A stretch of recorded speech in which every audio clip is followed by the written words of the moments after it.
বিগত সরকারের শাসনামলে দেশে যতগুলো বড় ধরনের দুর্নীতির ঘটনা ঘটেছে তার মধ্যে অন্যতম ছিল বিদ্যুৎ খাতের দুর্নীতি।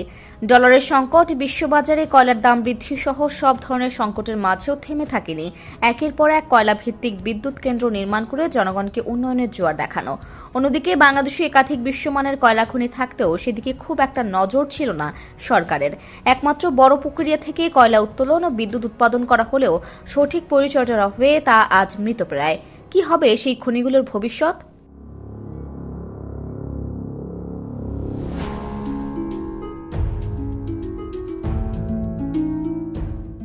1985 সালে দিনাজপুরের বড় পুকুরিয়া আবিষ্কৃত হওয়া কয়লা খনি উৎপাদনে আসে 2005 সালে। এরপর থেকে প্রতি বছর প্রায় 2 থেকে 3 হাজার কোটি টাকার কয়লা উত্তোলিত হচ্ছে এই খনি থেকে। উত্তোলিত কয়লার প্রায় শতভাগই ব্যবহৃত হয় কয়লা খনির পার্শ্ববর্তী 525 মেগাওয়াট তাপবিদ্যুৎ কেন্দ্রে। গবেষকদের মতে এখানকার কয়লার তাপীয় মান ভারত কিংবা ইন্দোনেশিয়া থেকে আসা কয়লার থেকে অনেক ভালো। তবে গত 15 বছরে এই কয়লাকে পাশ কাটিয়ে বিদেশ থেকে আমদানিতেই বেশি আগ্রহ লক্ষ্য করা গেছে সরকার পক্ষের। দিনাজপুরের বড় পুকুরিয়া কয়লা খনিতে মূলত কয়লার 3টি বড় মজুদ রয়েছে। এর মধ্যে কেবল একটি থেকে সুড়ঙ্গ পদ্ধতিতে কয়লা উত্তোলন করা হচ্ছে। হিসেব মতে এই হারে উত্তোলন করলে 2027 সালের পর আর এখান থেকে কয়লা উত্তোলন করা যাবে না।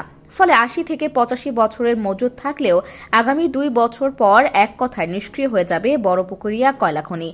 বাকি দুটি মজুদ থেকে উন্মুক্ত পদ্ধতিতে কয়লা উত্তোলনের সুপারিশ করা হয় 2022 সালের শেষ দিকে। 2 বছর পেরিয়ে গেলেও কোনো উদ্যোগ নেওয়া হয়নি নতুন করে কয়লা উত্তোলনের।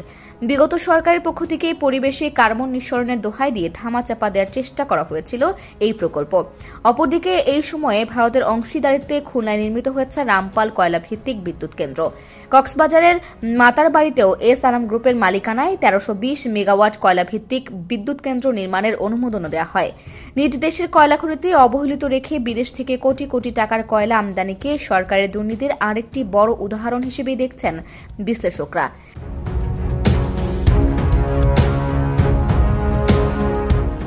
অন্যান্য খাতের মতো বড় পুকুরিয়া কয়লা খনিকে উন্নয়নের নামে ব্যবহার করা হয়েছে দুর্নীতির হাতিয়ার হিসেবে। 2018 সালে 223 কোটি টাকা মূল্যমানের কয়লা চুরির অভিযোগ আসে সংশ্লিষ্ট কিছু কর্মকর্তাদের নামে। এছাড়াও বাজার মূল্যের চেয়ে বেশি দামে বিক্রি, অতিরিক্ত পানি মিশিয়ে কয়লার মান কমিয়ে দেয়া, মুনাফা গোপন ও আত্মসাতের মতো অজস্র ঘটনার সাক্ষী বড় পুকুরিয়া কয়লা খনি।